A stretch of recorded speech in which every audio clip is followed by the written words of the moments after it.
Dans cette vidéo inspirante, nous explorons les réflexions puissantes de C.S. Lewis sur l'importance des mots et leur capacité à façonner notre réalité.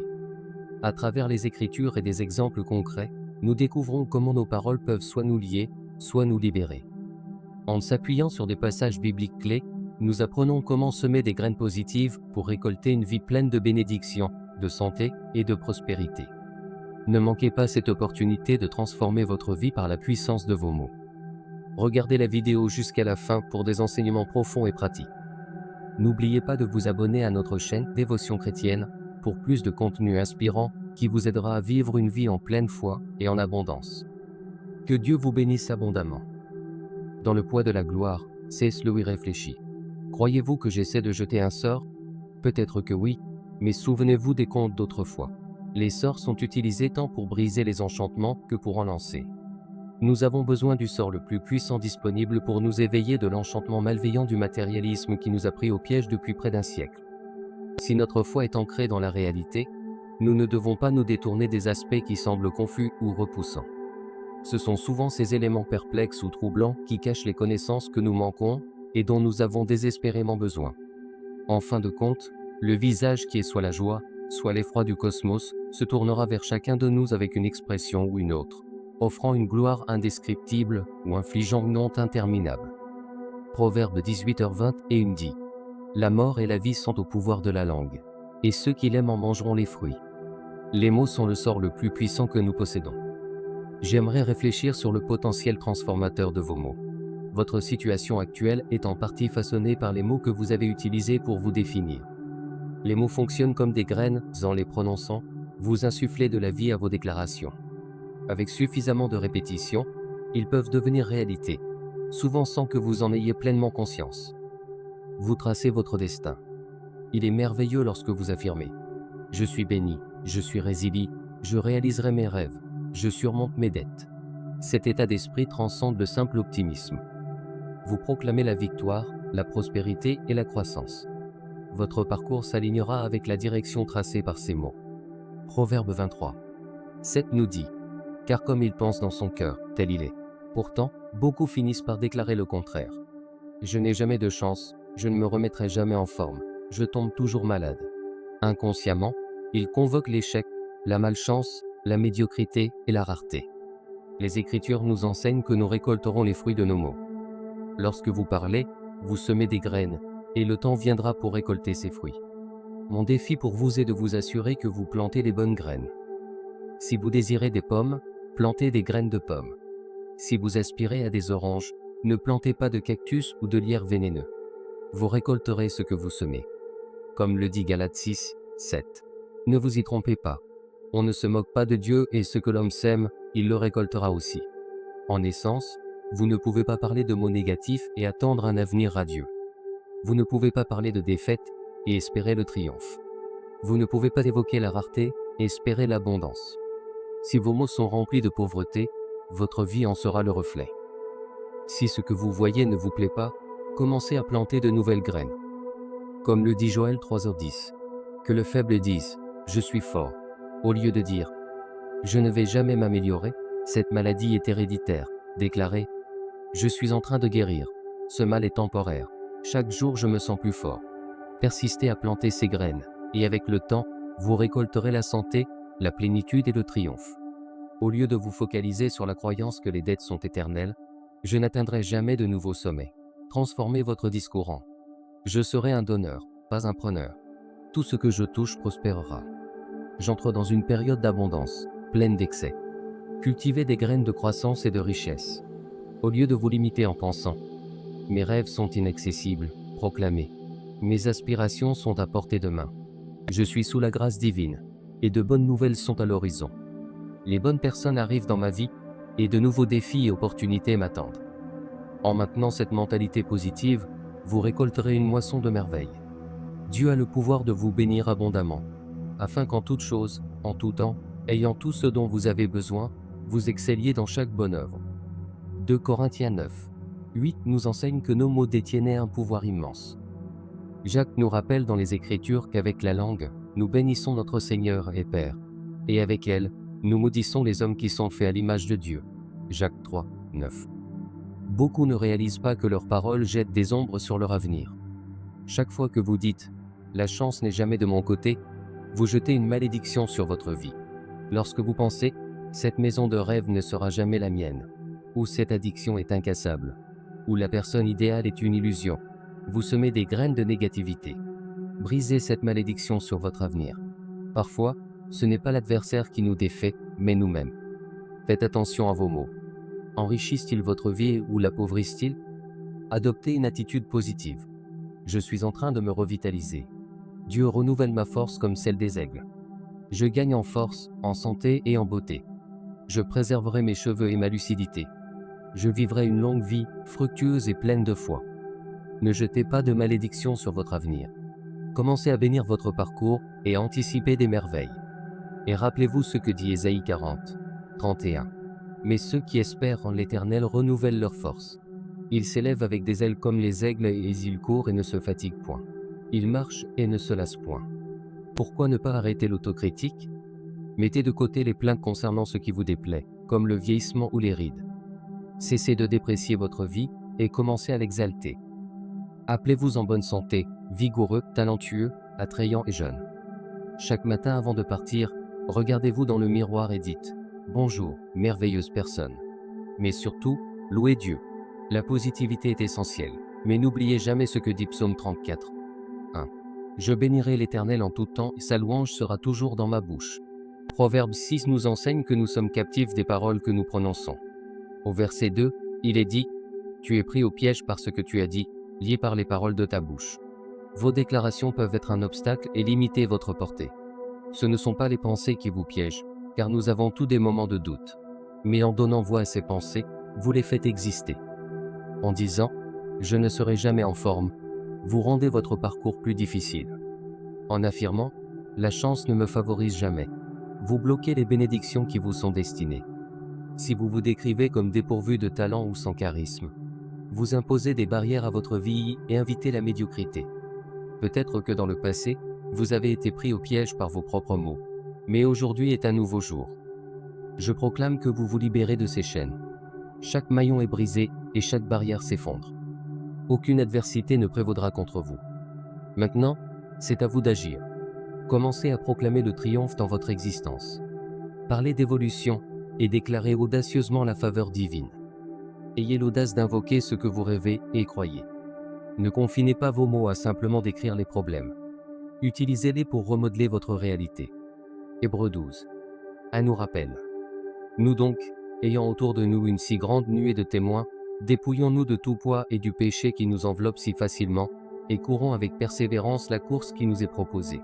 Dans le 6e chapitre de Matthieu, Jésus parle de l'anxiété en disant « Ne vous inquiétez pas en disant « Que mangerons-nous? Que boirons-nous » Remarquez la phrase « Ne vous inquiétez pas en disant ». Les pensées négatives sont inévitables, mais l'essentiel est de ne pas les verbaliser. Comme l'indique 1 Pierre 5, 7. Rejetez sur lui tous vos soucis, car il prend soin de vous. Lorsqu'une pensée reste non exprimée, elle perd de son pouvoir. Alors faites confiance à Dieu. Jésus enseignait que même si l'inquiétude surgit et semble écrasante, ne l'exprimez pas. Ne lui donnez pas de voix. Ne vous laissez pas piéger par vos propres mots. Vous pourriez penser « Cette maladie est trop pour moi. Je ne vois aucune amélioration en vue. La personne idéale est un rêve lointain. » Ces pensées sont courantes et inévitables. Mais ne leur donnez pas vie avec vos mots. Évitez de dire à vos amis que vos espoirs sont inaccessibles. Ne projetez pas d'ombre sur votre avenir. Ne soyez pas un captif de vos propres mots. Croyez que si vous continuez à déclarer des choses positives comme le progrès, la grâce et l'abondance, vous commencerez à emprunter ce chemin.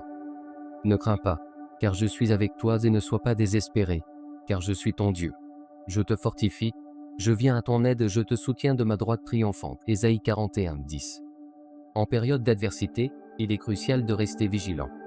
Il est facile de céder à la tentation de se lamenter, de dire aux autres que votre financement a été refusé, que le diagnostic médical était défavorable ou que vous avez été maltraité par quelqu'un. Cependant, en répétant le problème, vous ne vous découragez pas seulement davantage, mais vous lui donnez également plus de pouvoir, amplifiant ainsi son ampleur. Éphésiens 4h29 conseille que aucune parole malsaine ne sorte de votre bouche, mais seulement ce qui est utile pour l'édification, selon le besoin, afin que cela fasse du bien à ceux qui l'entendent. Inversez cette dynamique. Ne vous concentrez pas sur le problème, mais sur la promesse.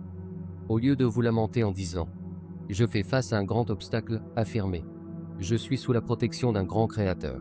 Il a façonné l'univers par sa parole. Pour lui, rien n'est trop complexe. » Au lieu de vous plaindre en disant « J'ai perdu la promotion. J'ai encore été ignoré », déclarez « Si une porte s'est fermée, cela signifie que quelque chose de mieux m'attend. Je suis sous une direction divine. Mon avenir m'enthousiasme. » Au lieu de penser « La personne idéale est une utopie. Je vieillis. Trop de temps est passé. » Proclamez « De bonnes choses sont en route. Des rencontres divines approchent. » En faisant ainsi, vous ferez vivre ce qui est écrit dans Philippiens 4h19. « Et mon Dieu pourvoira tous vos besoins selon sa richesse, avec gloire, en Jésus-Christ. » Si on vous dit que le diagnostic médical est défavorable, répondez « Oui, mais il y a un autre diagnostic. Il dit que je suis en train d'être guéri. » Si l'on mentionne que vous avez été lésé, dites « Oui, mais cela ne m'inquiète pas. J'ai un protecteur qui marche devant moi dans mes batailles. Il a promis de transformer les cendres en beauté. » Sur notre chemin, deux voies rivalisent pour attirer notre attention. La voie de l'espoir et la voie du découragement. Vous pouvez entendre une voix insistant sur le fait que le défi est insurmontable, qu'il n'y a pas de solution, et que la résignation est la meilleure option. Cette voix peut vous entraîner dans l'inquiétude, le pessimisme et les plaintes. Mais comme il est dit dans Luc 6h45, l'homme bon tire le bien du bon trésor de son cœur, et l'homme mauvais tire le mal du mal trésor de son cœur, car sa bouche parle de ce que son cœur est plein.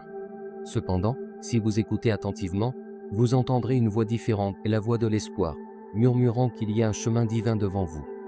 La grâce, la guérison et le progrès sont en route. Une voix peut murmurer que vous avez atteint vos limites, que vous avez fait tout ce que vous pouviez et qu'il vous manque quelque chose. Mais l'autre voix vous assure que vous avez une pleine capacité, que vous pouvez surmonter n'importe quoi avec la foi, et que les jours les plus glorieux sont à venir. Le merveilleux, c'est que vous avez le pouvoir de choisir quelle voie prendra vie, et cela dépend de ce que vous décidez d'exprimer. En verbaliser une pensée, vous lui donnez la chance de se manifester.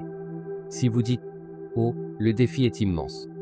Je ne pourrai pas surmonter », vous donnez de la force à la mauvaise voie. Il est essentiel de vous aligner avec la foi. La voix du découragement peut sembler plus forte, mais vous avez le pouvoir de la réduire au silence en choisissant la voix de l'espoir. Imaginez que vous êtes en route pour un entretien d'embauche. Une voix peut dire « Vous ne réussirez pas. Vous perdez votre temps. Ils ne vous approuveront pas. » Mais une autre voix affirme « Vous portez la faveur divine. Vous êtes béni, confiant et équipé pour cela. » Si vous vous réveillez et dites à votre partenaire « Je ne pense pas que je vais obtenir ce travail. Ils ne me voudront pas. Je ne suis pas assez bon.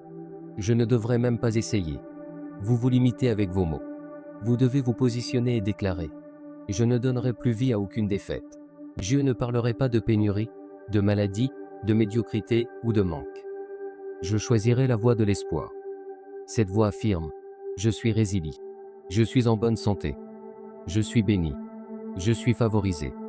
Je suis un conquérant, non un vaincu. » Et gardez cela en tête. Je peux tout par celui qui me fortifie. Philippiens 4h13. C'est ce que David a fait devant Goliath. La situation semblait défavorable. Tout semblait jouer contre lui. S'il avait donné voix à ses peurs, il se serait empêché de réaliser son destin. Même s'il était loin pour être roi, des mots négatifs auraient pu garder David confiné au pâturage. Il aurait pu dire « Eh bien, je sais que je dois affronter Goliath, mais regardez sa taille. Il est plus expérimenté, mieux équipé et plus habile. Je ne vois pas comment je peux gagner. » Les mots négatifs peuvent vous détourner de votre but. Ils ont le pouvoir de vous empêcher de devenir ce que vous étiez censé être. Évitez de vous laisser capturer par le piège de la négativité. Laissez tomber l'invocation de l'échec. Abandonnez l'habitude de parler de ce qui ne se matérialisera pas. Vous pouvez prier avec conviction, demander au divin de transformer le scénario, d'atteindre l'inaccessible. Mais ne contredisez pas vos prières avec des mots de désespoir, en disant qu'il n'y aura pas d'amélioration, ou que votre enfant ne se redressera jamais. Ces déclarations pessimistes ont le pouvoir d'annuler vos prières. Répétez après moi. Le Seigneur est ma lumière et mon salut, de qui aurais-je peur? Le Seigneur est la force de ma vie et de qui devrais-je avoir peur? Psaume 27. 1. Lorsque Goliath a affronté David, David a déclaré « Vous venez à moi avec des armes terrestres, mais je viens contre vous au nom du Seigneur, le Dieu d'Israël. » Aujourd'hui, Je triompherai, et je livrerai votre tête aux créatures des cieux. Notez que David proclamait sa victoire pour le Seigneur. Votre Dieu est celui qui se bat pour vous comme il l'a promis. Deutéronome 3h22. Il a pu trembler de peur, mais sa voix était pleine de foi. Je peux imaginer David devant Goliath, se réaffirmant. Je suis capable. Je suis choisi. Je suis préparé. Si Dieu est avec moi, qui peut être contre moi? Il a sélectionné une pierre, l'a placée dans sa fronde, l'a lancée et a défait Goliath. Lorsque vous êtes confronté à des géants dans votre vie, avec des défis immenses, suivez l'exemple de David. Déclarez votre avenir. Affrontez le cancer en disant « Cancer, tu n'es pas de taille face à moi. Je vais te surmonter. » L'addiction peut avoir ravagé ma lignée pendant des générations, mais aujourd'hui marque un nouveau départ. La transformation commence avec moi. Je suis le précurseur du changement. Je suis libre. Mon fils a peut-être erré pendant longtemps, mais je sais que ce n'est qu'une phase passagère.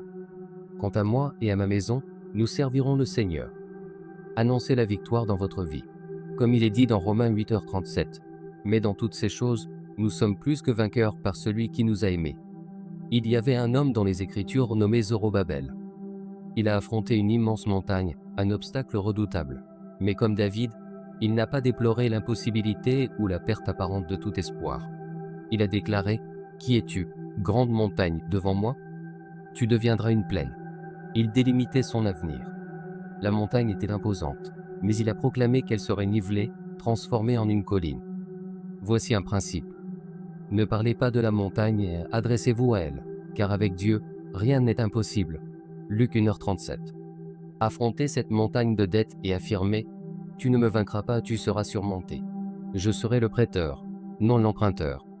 Ma prospérité sera abondante. » Face à toutes les montagnes qui surgissent dans votre vie, peu importe leur ampleur, ne reculez pas dans la peur.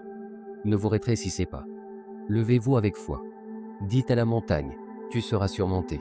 Dites à la maladie, tu es temporaire. Dites à la solitude, à l'addiction, à l'impasse légale, qui es-tu, une grande montagne, pour te dresser devant moi? Autrement dit, ne sais-tu pas qui je suis? Je suis un descendant du Dieu suprême. N'as-tu pas consulté mon origine? Mon Père est l'architecte du cosmos. Il m'a insufflé la vie. Il m'a comblé de sa faveur. Il m'a nommé plus que vainqueur. Cela signifie que tu ne peux pas me soumettre. Tu ne peux pas m'arrêter. Montagne, tu dois être surmontée. Je triompherai de cette maladie. Je me libérerai de cette addiction. Je régulariserai mon hypothèque. Je serai témoin de la restauration de ma famille. Je réaliserai mes rêves. Le Seigneur, ton Dieu, est avec toi, le puissant guerrier qui sauve. Il se réjouira en toi et dans son amour, il ne te reprochera plus, mais se réjouira sur toi avec des chants. Sophonie 3h17. Ce que je suggère, c'est que vous annonciez le triomphe, déclariez le progrès et proclamiez ce en quoi vous placez votre foi. Dans l'Ancien Testament, Ézéchiel a reçu une vision d'une vallée pleine d'os, une vaste étendue de restes de vie passée. Ces os symbolisent des aspects de nos vies qui semblent inertes ou insurmontables. Dieu a demandé à Ézéchiel de faire quelque chose de remarquable. Prophétise sur ces os et dis-leur. Os secs, écoutez la parole du Seigneur. Ézéchiel a commencé à parler aux os, leur ordonnant de revivre. Il a invoqué la formation de peau, de muscles et de tissus. Tandis qu'il prophétisait, les os ont commencé à se connecter dans une scène digne du cinéma, se réassemblant en êtres humains. Enfin, Dieu a demandé à Ézéchiel de faire venir le souffle de vie. Les Écritures racontent dans Ézéchiel 37, 10. Je prophétisai comme il me l'avait ordonné et le souffle entra en eux. Ils revinrent à la vie et se dressèrent sur leurs pieds, une armée immense.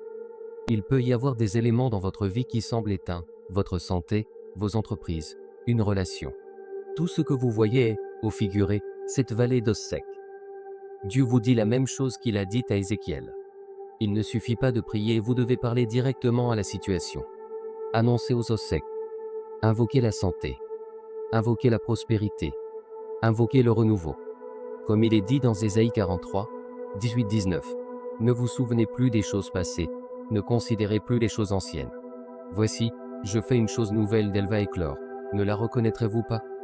Je mets un chemin dans le désert et des ruisseaux dans la steppe.